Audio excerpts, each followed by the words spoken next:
Hello student, क्या हाल चाल। मैं रजत राजपूत स्वागत करता हूं आपका अपने क्लासेस आरआर कोचिंग क्लासेस में। तो कैसे हैं स्टूडेंट्स? उम्मीद करते हैं बढ़िया होंगे और ज़बरदस्त तरीके से अपनी तैयारी को कर रहे होंगे। स्टूडेंट्स, आज मैं आपके लिए लाया हूं एक बहुत ही इम्पोर्टेंट टॉपिक जो हमारी यूपी बोर्ड परीक्षा में या किसी भी बोर्ड परीक्षा में बहुत ही इम्पोर्टेंट टॉपिक है। ये टॉपिक ऐसा है कि इसमें आप इच्छा की दृष्टि से तो इम्पॉर्टेंट है, साथ ही साथ में प्रैक्टिकल की दृष्टि से तो और इम्पॉर्टेंट है। जो भी स्टूडेंट हैं, अगर उनको जैसे चार्ट में जिन्होंने ट्रांसफार्मर बनाया हुआ है तो उनको ये परेशानी है कि ट्रांसफार्मर क्या है, कैसे होता है, क्या नहीं होता है।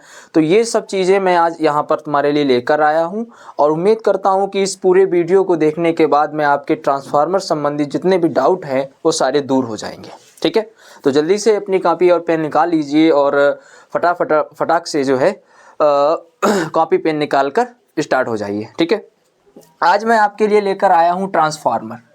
ये इतना ज़बरदस्त टॉपिक है कि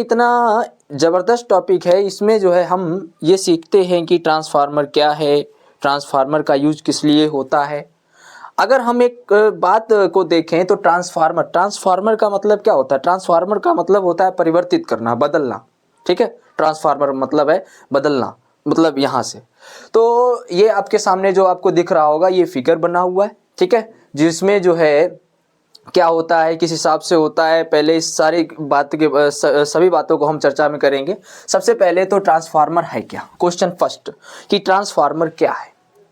तो ट्रांसफार्मर एक ऐसा उपकरण है, एक ऐसा साधन है जिसके द्वारा हम प्रत्यावर्ती वोल्टेज या प्रत्यावर्ती वोल्टेज का मतलब विभव, प्रत्यावर्ती विभव को परिवर्तित करते हैं। ठीक है, परिवर्तित का मतलब कम हो तो ज़्यादा कर देंगे और काम ज़्यादा है तो कम करेंगे। ठीक है, तो देखिएगा यहाँ पर क्या है कि यह जो है विद्युत का ऐसा साधन है जिसका उपयोग प्रत्यावर्ती वोल्टेज को परिवर्तित करने के लिए किया जाता है।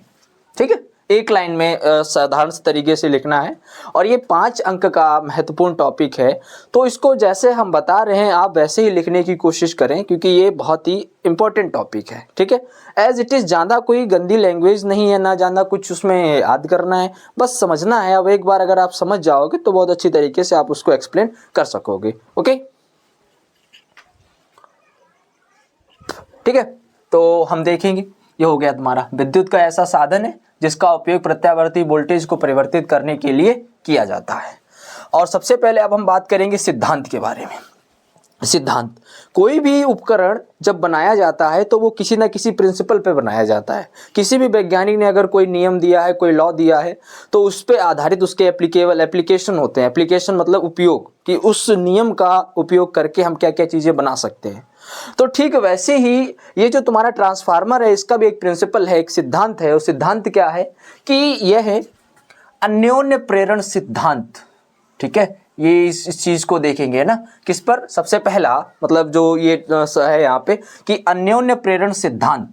यह अन्योन्य प्रेरण सिद्धांत पर आधारित एक उपकरण है जो निम्न प्रत्यावर्ती वोल्टेज को उच्च प्रत्यावर्ती वोल्टेज में तथा मतलब या उच्च प्रत्यावर्ती वोल्टेज को निम्न प्रत्यावर्ती वोल्टेज में परिवर्तित करता है। ठीक है, यानी कहें अगर हम कि हाई वोल्टेज को क्या, हाई वोल्टेज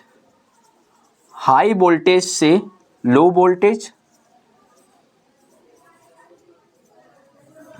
या लो वोल्टेज से हाई वोल्टेज। ठीक है, अब यहां पर एक चीज और आती है कि हाई वोल्टेज तो ठीक है, हाई वोल्टेज का मतलब है उच्च विभव और लो वोल्टेज का मतलब है निम्न विभव। इसका मतलब है उच्च विभव और इसका मतलब है निम्न विभव। अब यहाँ उच्च विभव है तो ये ध्यान रखेंगे सभी लोग, देखेंगे कि जब भी हमारा उच्च वोल्टेज होगा, है ना, उच्च वोल्टेज होगा तो उच्च वोल्टेज के साथ में जो धारा होगी वो कैसी होगी? निम्न होगी, निम्न प्रत्यावर्ती धारा होगी, है ना, निम्न प्रत्यावर्ती धारा। ठीक है, उच्च वोल्टेज वाली निम्न प्रत्यावर्ती धारा होगी। या अगर आपने जैसे मान लो यहाँ पे आपने निम्न वोल्टेज लिखा है, ठीक है, आपने लिखा हुआ है निम्न वोल्टेज, तो निम्न वोल्टेज के साथ में क्या चलेगा? उच्च प्रत्यावर्ती या उच्च की जगह पे तुम प्रबल भी लिख सकते हो, ठीक है। यहाँ पे तो चाहो तो निर्बल लिख सकते हो, तो यहाँ पर हो जाएगा प्रबल, प्रबल प्रत्यावर्ती धारा, प्रबल प्रत्यावर्ती धारा, ठीक है, इस हिसाब से। ओके, तो उच्च वोल्टेज वाली निर्बल प्रत्यावर्ती धारा को निम्न वोल्टेज वाली प्रबल प्रत्यावर्ती धारा में, या इसका उल्टा भी, या तो आप जो है उच्च वोल्टेज से किस में आ सकते हो, निम्न वोल्टेज में आ सकते हो, या निम्न वोल्टेज से किस में जा सकते हो आप, उच्च वोल्टेज में जा सकते हो। जब उच्च वोल्टेज होगा तो उसके साथ में जो धारा हो रही होगी वो कैसी होगी, निम्न प्रत्यावर्ती धारा होगी, और जब निम्न वोल्टेज होगा तो उसके साथ में जो धारा होगी वो प्रबल प्रत्यावर्ती धारा होगी, ठीक है। तो यहाँ से हम एक चीज समझ गए हैं कि सिद्धांत उसका क्या है, किस हिसाब से वो काम करता। सामने आपको इसकी संरचना दिख रही होगी, और संरचना के लिए सब पहले हम ये पढ़ लेंगे कि टाइप्स ऑफ ट्रांसफार्मर, कि ट्रांसफार्मर के क्या प्रकार हैं, कितने प्रकार के हैं ट्रांसफार्मर। तो संरचना के आधार पर देखा जाए तो ट्रांसफार्मर दो प्रकार के हैं। कितने प्रकार के हैं? दो प्रकार के। एक है हमारा ऊंचाई ट्रांसफार्मर और दूसरा है हमारा अपचाई ट्रांसफार्मर। इंग्लिश में इसको बोलते हैं स्टेप अप ट्रांसफार्मर और इसको बोलते हैं स्टेप डाउन ट्रांसफार्मर, ठीक है।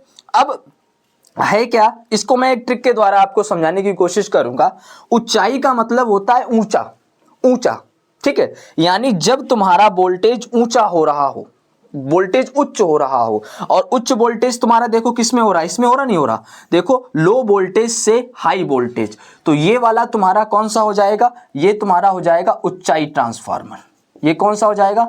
ऊंचाई ट्रांसफार्मर, ठीक है, ट्रांसफार्मर। और जो तुम्हारा अपचाई ट्रांसफार्मर स्टेप डाउन, डाउन का मतलब जो उच्च विभव को कैसा कर दे, निम्न कर दे, है ना, तो वो तुम्हारा कौन सा हो जाएगा, हाई वोल्टेज से ये निम्न वाला तुम्हारा हो जाएगा अपचाई ट्रांसफार्मर, ठीक है। इसमें कंफ्यूज होने की किसी को भी जरूरत नहीं है, ये अपचाई ट्रांसफार्मर है, ठीक है। अब हम इसके थोड़े फिगर के बारे में बात करेंगे। ये जो आपको दिख रहा है ये हमारा क्या है, एक ट्रांसफार्मर का चित्रण है जिसमें हमारे पास दो कुंडली हैं। कौन सी कुंडली हैं? दो। एक ये कुंडली है प्राथमिक कुंडली जिसमें मोटे तार हैं, मोटे तार के कम फेरे हैं, और एक है हमारे पास एक द्वितीयक कुंडली, ये जो आपको दिख रही है ये वाली, ये द्वितीयक कुंडली है। ये जो द्वितीयक कुंडली है ये पतले तार के ज्यादा फेरों वाली कुंडली है ना। दो चीज है, ये कैसा है, ये है कम फेरों वाले मोटे तार की कुंडली, और ये क्या है, अधिक फेरों के पतले तार की कुंडली, है ना। इस हिसाब से प्राइमरी कुंडली। यानी कि अगर हम एक चीज यहां देख सकते हैं कि अगर कहें, देखिए फेरे का मतलब है नंबर, नंबर ऑफ मतलब n होता, फेरों की संख्या को हम कैसे प्रदर्शित कर दे, n से।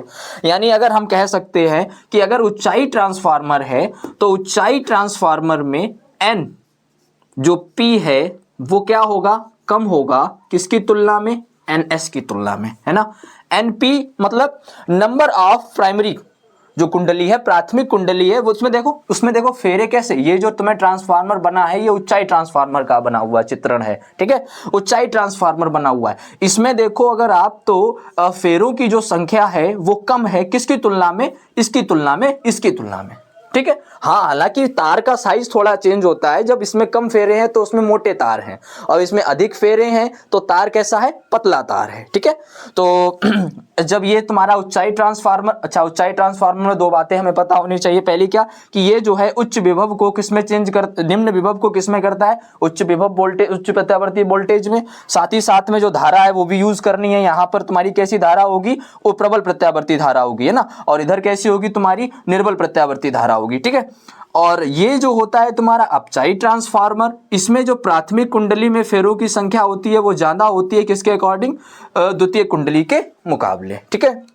अब हम बात करते हैं, आपने देखा होगा, आपने अपने घरों में देखा होगा जो स्टेबलाइजर वगैरह होते हैं तो उसमें जो ट्रांसफार्मर छोटा सा रखा होता है, तो आपने देखा होगा कि उसमें अगर ये जो आपको दिख रहा है, ये पत्ती, ये जो जितनी भी आपको दिख रही है लाइनें टाइप की, ये सब एक एक करके पत्ती हैं, एक पत्ती, दो पत्ती, तीन पत्ती, ऐसे करके उसको बनाया गया है। अगर वो इसकी जगह पे एक पूरा लोहे का टुकड़ा भी तो ले सकता था, टाइम बचता उसको, ठीक, तो उसने उसकी बजाय ये क्यों यूज किया, है ना। इसके बाद में सबसे पहला क्वेश्चन ये बात का आता है कि ये उसकी जगह पे ये, तो अभी हम इसकी संरचना के बारे में पढ़ेंगे। अब हम संरचना से आधारित चीजों को समझेंगे कि इसकी संरचना क्या है, ठीक है, ठीक है। तो इतना हम समझ गए हैं कि ट्रांसफार्मर जो है हमारा क्या है, ट्रांसफार्मर अन्योन्य प्रेरण सिद्धांत पर आधारित एक ऐसा उपकरण है जो प्रबल प्रत्यावर्ती वोल्टेज को निम्न प्रत्यावर्ती वोल्टेज में बदलने के काम में आता है या परिवर्तित करने के काम में आता है। अगर हम संरचना की बात करें, इसके कंस्ट्रक्शन की बात करें, तो संरचना क्या है कि इसमें नरम लोहे की पत्तियों, ये आपको दिख रहा है, आपको ये पत्तियां हैं, ठीक है, ये पत्तियों को एक के ऊपर एक करके ऐसे करके रख के अब आयताकार पटलित क्रोड है। पटलित क्रोड का मतलब है कि इसकी जो कोरे हैं वो बिल्कुल फिक्स हैं और उन पर जो है आराम से लेमिनेटेड है, वार्निश लगा हुआ है, ये एक दूसरे से पृथक्कृत हैं, इकट्ठी नहीं है। पृथक्कृत का मतलब है अलग अलग करके फिर उसको जो है बनाया गया है। अब मेन बात ये डाउट आता है कि ये अलग अलग पत्तियां क्यों रखी, समय की बचत होती, साथ ही साथ में कई सारी चीज़ें बचती। अगर इसकी जगह पे अगर हम एक पूरा लोहा ही रख लेते, क्यों हमने वो ये सब रखा, हमने क्यों इसकी पत्तियों को रखा? तो उसके मेन रीज़न ये है कि जब भी अगर हम किसी भी प्रोडक्ट को बनाते हैं तो उस प्रोडक्ट से हमें ये उम्मीद होती है कि अगर हमने इसमें कुछ भी इनपुट दिया है तो जो आउटपुट होगा वो हमको 100% मिले। यानी अगर मैंने 100 का इन्वेस्ट किया है तो मुझे बदले में 100% रिजल्ट मिलना चाहिए, ठीक है। ये जितने भी अपडेट, जितने भी इंस्ट्रूमेंट बनाए जाते हैं, जितने भी उपकरण होते हैं, उनमें सब में उद्देश्य सिर्फ इतना होता है कि हमने जो भी इनपुट डाला है हमें आउटपुट ज़्यादा से ज़्यादा मिले। 100% तो आउटपुट नहीं मिलता है क्योंकि कुछ ना कुछ मशीन या जो भी हमारा यंत्र है वो उसकी दक्षता मतलब उसकी मशीन कुछ ना कुछ यूज़ कर लेगी, कुछ ना कुछ ऊष्मा में हानि हो जाएगी। तो ठीक उसी प्रकार से अगर हम ये पटलित क्रोड ना रख के हम अगर पूरा अगर इकट्ठा पूरा गट्टक रखते तो उससे क्या होता कि जब वो हीट होता, ट्रांसफार्मर गर्म होता, तो उसमें जो तांबा है या जो भी तुम्हारा होता वो उसमें जो है ऊष्मा हानि बहुत ज़्यादा होती। तो उस ऊष्मा क्षय को रोकने के लिए, और साथ ही साथ में एक वैज्ञानिक थे फोको, जिन्होंने बताया था एडी करंट के बारे में कि ये भंवर धाराओं के बारे में, है ना। तो भंवर धाराएं जो हैं, जिस प्रकार से पानी में उथल पुथल होती है, ठीक वैसे ही जब चुंबकीय फ्लक्स में परिवर्तन होता है तो धाराओं के जो चुंबकीय फ्लक्स के आपस में कोलैप्स करने की वजह से भंवर धाराएं उत्पन्न होती हैं। और वो भंवर धाराएं जब ज़्यादा उत्पन्न हो जाती हैं तो उतना ही ऊष्मा हानि में क्या होती है, क्षय होती है, उतनी ही हानि होती है ऊष्मा में। अब हानि है, ऊष्मा कहीं और से तो जाएगी नहीं, जाएगी तो वही जो आपने इनपुट किया है। तो भंवर धाराएं ना उत्पन्न हो, इसके लिए ये देखिए, भंवर धाराएं उत्पन्न ना हो, क्या है, इसमें नरम लोहे की पत्तियों को एक के ऊपर रखकर बनाया गया एक आयताकार पटलित क्रोड होता है। पटलित क्रोड है पूरा, ठीक है, जिसमें पत्तियां एक दूसरे के ऊपर पृथक कर रखी जाती हैं जिससे भंवर धाराएं उत्पन्न ना हो। सबसे एग्जामिनर पूछ सकता है कि व्हाट इज एडी करंट, मतलब भंवर धाराएं क्या है। भंवर धाराएं मतलब ये पूछेगा कि उसकी जगह पे क्यों। तो पहली बात तो आपको बता देना है कि भंवर धाराएं ऐसा नहीं कि उत्पन्न नहीं होंगी, उत्पन्न होंगी, लेकिन उनकी जो संख्या होगी वो मुकाबले उसके क्या होगी, कम होगी। अब जब भंवर धाराएं कम होंगी तो हमारा जो आउटपुट है वो क्या हो जाएगा, ठीक हो जाएगा, ठीक है। अब अगर हम इसकी कार्यविधि की बात करें तो कार्यविधि क्या होती है कि सबसे पहले हम जो प्राथमिक कुंडली है उसको हम मेंस से जोड़ते हैं हमेशा, चाहे तुम्हारा उच्चाई ट्रांसफार्मर हो या अपचाई ट्रांसफार्मर हो, हम प्राइमरी कुंडली यानी प्राथमिक कुंडली को हमेशा एसी से जोड़ेंगे, ठीक है। उसके बाद में ये हमारा इनपुट है, यानी यहाँ पर हमने दिया है जो भी दिया है और यहाँ से हम लेते हैं, ये हमारा आउटपुट है। ये इनपुट है जिसको हम निवेशी बोलते हैं और ये हमारा निर्गत है क्योंकि इससे हमको प्राप्त होता है, यानी ये इनपुट है और ये क्या है, आउटपुट है, ठीक है। तो सबसे पहले अगर हम देखें तो हमें पता है कि फैराडे के विद्युत चुम्बकीय प्रेरण के नियमानुसार, फैराडे के विद्युत चुम्बकीय प्रेरण के नियमानुसार क्या नियम है उनका नियम है कि जो विद्युत वाहक बल है ना, अगर हम पहले इसके लिए चर्चा कर लें प्राथमिक कुंडली के लिए, और प्राथमिक कुंडली के लिए विद्युत वाहक बल है तो सफिक्स में हमने क्या लगाया, पी क्यों, प्राइमरी कुंडली है इस वजह से। तो जो प्राथमिक कुंडली है उसमें फेरे जो हैं वो क्या है, उसके चुंबकीय फ्लक्स के ऋणात्मक दर के कैसा होगा, बराबर होगा। इसको हमने डाल दिया इक्वेशन नंबर फर्स्ट। ठीक इसी प्रकार से किसके लिए, द्वितीय कुंडली के लिए, ये प्राथमिक कुंडली के लिए हो गया, तो द्वितीय कुंडली के लिए क्या हो जाएगा, हमने कहा E, अब द्वितीय कुंडली है तो S मतलब सेकेंडरी कुंडली, ES बराबर इसमें फेरों की संख्या कितनी है, NS और del phi B upon del T, समीकरण 2। समीकरण 1 और समीकरण 2 का आपस में कर दो भाग, तो ये हो जाएगा EP अपॉन ES बराबर minus NP del phi B upon del T बटे minus NS del phi B बटे डेल T। तो देखो माइनस से माइनस कट जाएगा और क्या हो जाएगा, इससे ये कट जाएगा, यानी ओवरऑल हमारे पास जो रिजल्ट आना है वो क्या आ जाएगा, EP बटे E अपॉन S बराबर हो जाएगा NP अपॉन NS। ठीक है, यहाँ से एक इक्वेशन तो हमारा यहाँ से आ जाएगा। और अगर हम इस चीज़ को निकालें कि अगर कि हमें पता है कि जो E है, मतलब जो E है वो एज इट इज़ हमारा वोल्टेज के इक्वल में होता है, तो हम यहाँ से ये भी चीज़ लिख सकते हैं कि EP अपॉन ES बराबर NP अपॉन NS। ठीक, और एक आदर्श ट्रांसफार्मर है, कैसा ट्रांसफार्मर है, आदर्श। जब आदर्श ट्रांसफार्मर की बात होती है तो आदर्श ट्रांसफार्मर की दक्षता का मतलब है कि उसमें निर्गत शक्ति जो है ना, निर्गत शक्ति बराबर होगी किसके, निवेशी शक्ति के। मतलब जितना हम डालें उतने ही प्राप्त हो जाए।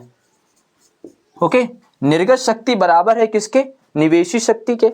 और निर्गत का मतलब ये आउटलेट है ना, P outlet is equal to P input.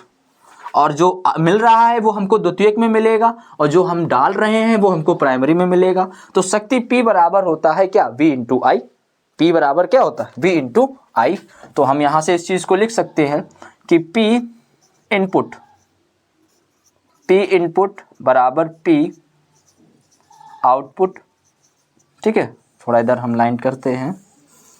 ठीक है, तो ये हो जाएगा हमारे पास V, और चूंकि ये हमारी प्राथमिक कुंडली में है तो इसलिए हम इसको VP लिख लें और फिर लिख लें IP।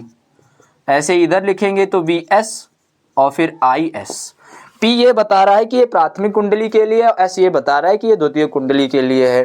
तो हमने निकाला कि VP बटे VS बराबर क्या हो जाएगा हमारे पास, IS बटे IP।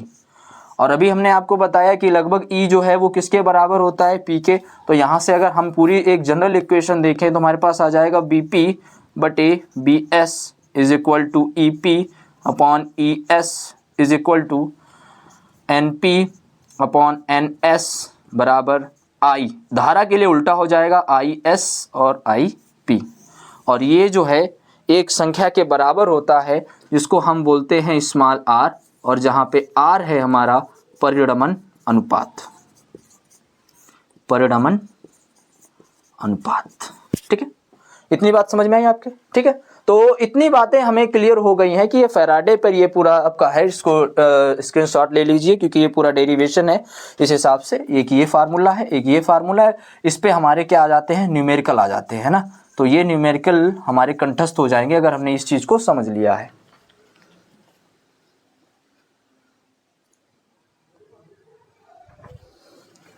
ठीक है, ये थोड़ा नीचे चला गया, ये हमारा हो जाएगा परिणमन अनुपात।